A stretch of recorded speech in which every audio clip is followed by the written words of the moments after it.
चीज़ें एक साथ है। कल रिजल्ट आया, कुछ लोगों का आज त्योहार बहुत अच्छा है, कुछ लोगों को थोड़ा उदासी हुई, थोड़ी एक होता है ना, थोड़ा डीमोटिवेटेड फील करते हैं। ऐसा लगता है कि जैसे डिप्रेशन ने घेर लिया। कौन कौन रो रहा है? अरे कुछ नहीं बेटा, देखो मैं एक बात कहती हूँ, जिसके पास एज है ना अभी उसके पास सब कुछ है। एज भागती है ना तब फिर डर लगता है। अब जैसे हमारी क्लास में शिव की सबसे ज़्यादा चिंता थी, बच्चों को भी और टीचर्स को भी, शिव का ज़रूर होना चाहिए। बेटा हो गया, हाँ बहुत अच्छी बात है, उसने मिठाई भी खिला दी मुझे।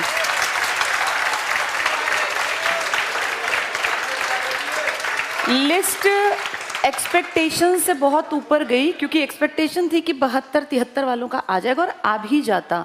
ये तो ये कौन सी 56-57 वाली इन्होंने लटका दी, जिसके चलते चीज़ें थोड़ी सी गड़बड़ी में गई। लेकिन फिर भी मेरा ये कहना है, जिसकी ज्वाइनिंग होती हो जाते रहें, कम से कम अगले बच्चों की एक उम्मीद जगे ना। अब 4-4 5-5 साल, कभी केस, कभी फिर तारीख, फिर केस, फिर तारीख, तो उससे क्या है कि सारा जो पढ़ने वाला क्राउड है ना वो डीमोटिवेटेड हो जाता है। और एक अपने आप मन में आता है कि यार जैसे 5-6 साल से हम देखें, ज्वाइनिंग्स तो हो रही हैं, लेकिन फिर भी लगभग बहुत सारी नौकरियों पर केस हैं। अगर वो केस ना होते तो कितने लोग ज्वाइनिंग करके अगली भर्तियों का रास्ता निकलता। अब जैसे इस बार वाले बच्चे कह रहे थे कि हमें तो सीईटी का मौका ही नहीं मिला, तो पुलिस वाले मत लगाओ, ऐसे करके तो वो इतने इतने इकट्ठे हो जाएंगे। अरे जो लग रहा है लगने दो, अगला सीईटी जब हो उसकी तैयारी अच्छी रखो। आज मैं परिमल सर से यही कहती, कई बार ना पारदर्शिता दुखी कर देती है। इंडिया में पारदर्शिता ने परेशान कर दिया, क्योंकि लोग इतना ज़्यादा हर चीज़ पे केस, हर चीज़ पे केस। एक चीज़ और मान के चलनी चाहिए पढ़े लिखे लोगों को, कि जब सरकारें कुछ नया स्टेप लेती हैं तो थोड़ी गलतियां उनसे भी होंगी, क्योंकि पॉलिसी मेकर्स भी हमारे जैसे इंसान ही हैं, तो कहीं ना कहीं चूक उनसे होगी और धीरे धीरे करके उसमें सुधार कर लिया जाएगा। तो जितने लोग लगते जाएं बहुत अच्छी बात है। दूसरे के लगने पे हमें खुशी मनानी चाहिए कि हमारा भी तो रास्ता साफ हो गया। ये ना लगे इनके साथ हम भी कंपटीशन में आए, 4 साल लटकी रहे नौकरियां, तो सब लोग पीछे रह जाते हैं। तो बहुत अच्छी बात है, और मैं तो चाहती हूँ 2-3 दिन में इनकी ज्वाइनिंग होकर सब लोग अपना सरकारी दफ्तर में जब सिग्नेचर हो जाते हैं ना, जैसे जब मैंने ज्वाइन किया स्कूल तो सिग्नेचर होते हैं, एक अराइवल का सेक्शन होता है, उसमें टाइम भरना होता है, फिर सिग्नेचर, फिर डिपार्चर का होता है, फिर सिग्नेचर होते हैं। तो 4 लाइन ऐसे होती हैं एक डेट के सामने। तो जिस दिन हमने ज्वाइन किया, मेरी एज कम थी, 20 साल की उम्र थी, तो प्रिंसिपल ने कहा आज से तुम्हारी तनख्वाह बन गई। जिस दिन ये सिग्नेचर हो गए ना, अब आपकी लाइफ जो है स्टेबल हो गई, लाइफ सेट हो गई। तब फील हुआ था कि इस सिग्नेचर के लिए कितनी मेहनत करनी पड़ती है, कि उस सरकारी रजिस्टर में आपके सिग्नेचर हों, आप अराइवल का टाइम भरें और डिपार्चर का। आपने एक दिन का सिग्नेचर कर दिया, भगवान ना करे लेकिन किसी को उसी दिन घर जाते वक्त चोट लग गई, तो उसको चिंता नहीं करनी, क्योंकि उसका खर्चा अब सारा सरकार उठाएगी, सारे मेडिकल बिल्स, और छुट्टी मिलेगी विद सैलरी। तो इसमें सबसे बड़ी चीज़ सैलरी नहीं होती, इसमें सबसे बड़ी बात होती है हम मेंटली कितने फ्री हो गए कि हमें चिंता नहीं है। और जब आप नौकरी लगेंगे ना, तो आपका एक कार्ड बनेगा, मेडिकल कार्ड, जिसमें आप, आपके हस्बैंड या वाइफ, आपके बच्चे, और अगर आप चाहेंगे तो आपके पेरेंट्स का नाम, जिसका भी आप डलवाना चाहें।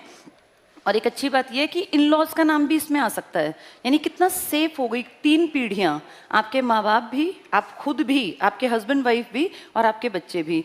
कोई भी मेडिकल बिल जब लाखों रुपए का आता है, मान लीजिए 6 लाख 8 लाख का, तो एक नॉर्मल परिवार कहाँ से लाएगा?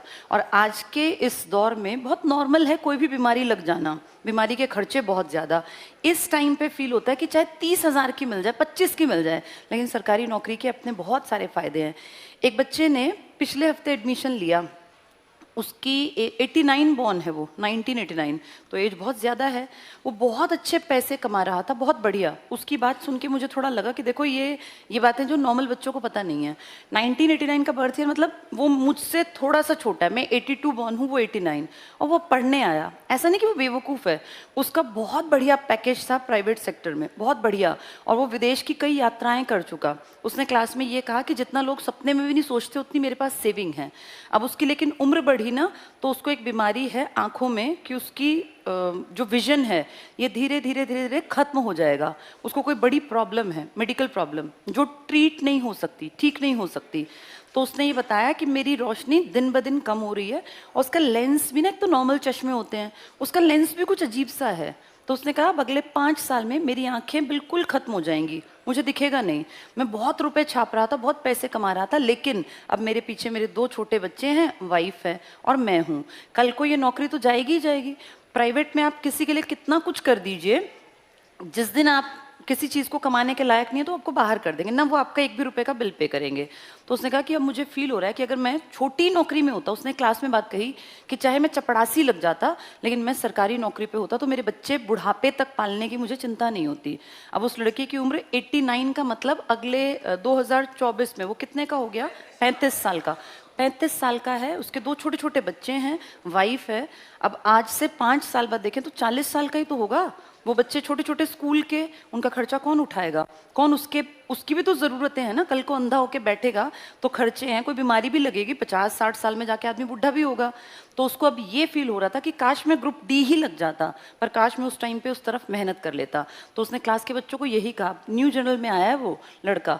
तो आप ये देखो जिंदगी के किस पड़ाव पे कैसे क्या मोड़ सामने आ जाए ये पता नहीं है। उसके पास लाखों रुपए की सेविंग्स हैं, पर वो लाखों रुपए की सेविंग्स जिंदगी भर थोड़ी ना चलेंगी, वो तो खर्च हो जाएंगी। कल को बच्चों को जहां खुद पढ़ा, अच्छी पोस्ट पे था वो, तो बच्चों को अच्छे स्कूल में पढ़ाना पड़ेगा। उन बच्चों को अच्छे स्कूल में पढ़ाएगा, अपने घर के खर्चे उठाएगा, तो 5 साल बाद वो सेविंग तो खत्म भी तो हो जाएंगी।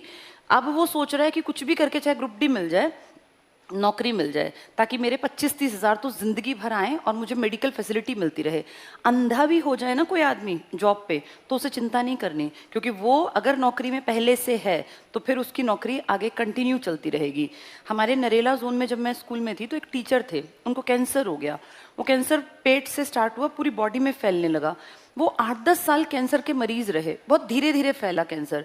8-10 साल उनका इलाज चलता रहा, बहुत कम स्कूल आते थे, लेकिन उनके परिवार को ऐसी की ऐसी उनकी सैलरी जाती रही। उनका सारा मेडिकल एक्सपेंसेस सरकार ने दिया और 10 साल बाद उनकी डेथ हो गई। तब उनकी उम्र मेरे ख्याल 45-50 के लपेटे में रहे होंगे।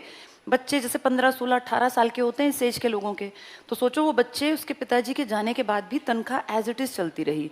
यानी उनको जाने का दुख तो हुआ, लेकिन कम से कम किसी के सामने उन बच्चों को ऐसे हाथ नहीं फैलाना पड़ा कि कोई चाचा, कोई ताऊ, कोई बुआ, कोई फूफा हमारे घर का राशन भर दे। यहाँ काम आती है सरकारी नौकरी।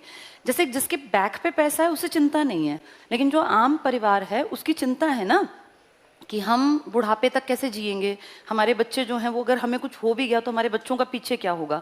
वहाँ जाके ये फैसिलिटीज़ बड़ी काम आती हैं।